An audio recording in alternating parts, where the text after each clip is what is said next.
I'm Adam from Main Street Studios, Adam Jordan. I've been an engineer here for I think nearly 13 years, or 12 or 13 years. And I've got Smashing Pumpkins' Melancholy and Infinite Sadness album, because that was pretty much the band that first got me interested. Well, I liked music, but the band that first made me think that music could be a career and inspired me to want to find out more about it and get into this job.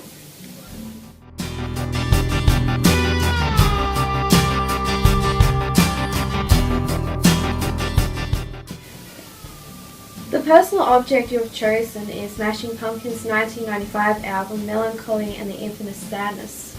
Why is this album important to you, and what special significance does it hold? Because pretty much, I liked music up until that point, but it was just listening to things. It wasn't anything beyond that. I never really had any connection with any of the music. It was just songs that I would listen to and I'd sing along and like them.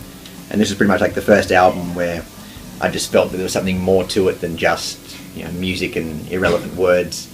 It's like I remember when I got it, I listened to it a lot, because it was 1979 was the first song that I liked from it, and I bought that as a single, and then I got the album, and I have memories of being on holidays down at Lake Tabourie, and I had it copied onto a cassette, and I think I must have listened to that at least once a day, every day while on holidays, because there was not always people around to hang out with, so I'd be walking along the beach and just listening to that in headphones, and pretty much everywhere I went while on holidays I had that there, so it was like it just became ingrained in my memory, and it was just basically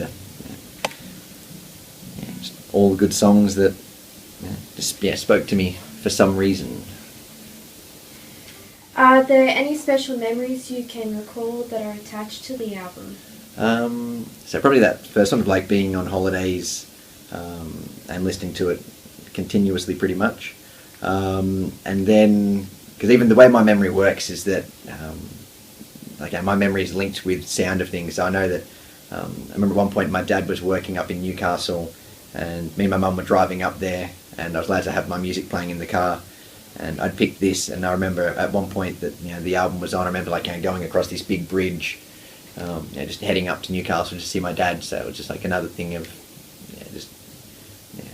and it was nothing, nothing special about that, but just a nice, being in the car with my mum and actually being able to play her some music that I like, that I know she doesn't really like, but she sat there and listened to it, and let me listen to it. So it was just a nice, nice little moment that was nothing needed to be said about it. It was just a little thing that meant something more to me, probably.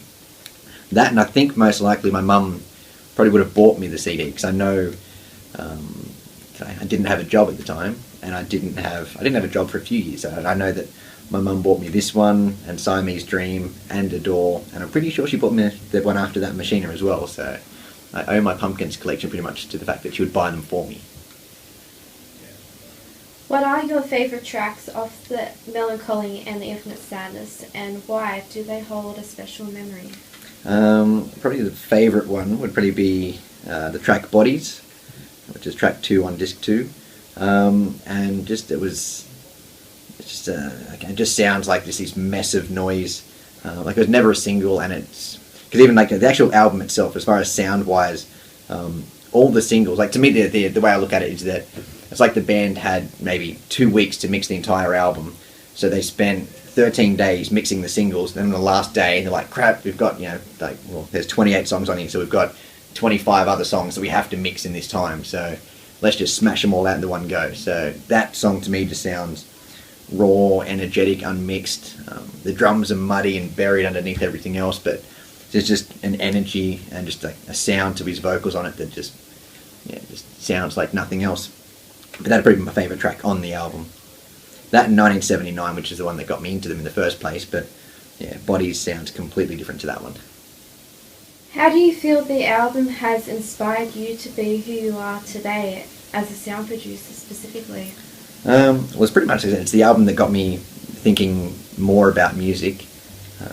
So I know that pretty much I wouldn't be here if it wasn't for basically if it wasn't for Smashing Pumpkins, then I wouldn't have been in this position. I suppose just by showing me that, because even on the album you've got heavy songs, there's a piano song, you've got the strings in Tonight Tonight, you've got songs where he's just screaming with distortion on the vocals, and just sort of showed me basically that, you know, a band doesn't have to be just one sound. You can go, okay, well, here's, you know, 1979, this, you know, commercial pop song, programmed drums. You know, then you've got, you know, Tonight with, you know, thousands of string layers on it. Then something like Bodies, which is just raw and messy. They just sort of showed me that, you know, that you can have, you know, a band doesn't have to have one sound to them. They can have, you know, different dynamics. You can feel free to be quiet. You can go, you know, metal if you want to do metal. So, and even, yeah, as far as sounds of it, just to sort of, like, when I'm mixing bands, you know, I still love to distort vocals, just, you know, without, you know, if the band isn't into it, you just subtly do it so they don't realise it's going on, and it sounds good, and they don't question it. So, yeah, it just sort of showed me that, you know, anything is possible, really. So. My last question for you today is, are there any lyrics from one of the tracks off the album that are special to you that you love to quote? One of, like, a line that's kind of, yeah, doesn't really have any specific meaning, but in 1979 there's a line, Justine never knew the rules, hung out with the freaks and ghouls. And I've got a cousin named Justine. It's the only person I've ever met named Justine, really, that was, you know, but, like, at that point I think I've met one other Justine. But I got her into the band because of that one line. Like, she didn't really like it. I'm like, oh, but they say your name in there, and now she loves the band. So I suppose that probably is another memory, you know, to link back to it as well. I hardly endorse this product and or service. Yeah, I don't know. It's just too good. There's just too many things on here that's good anyway.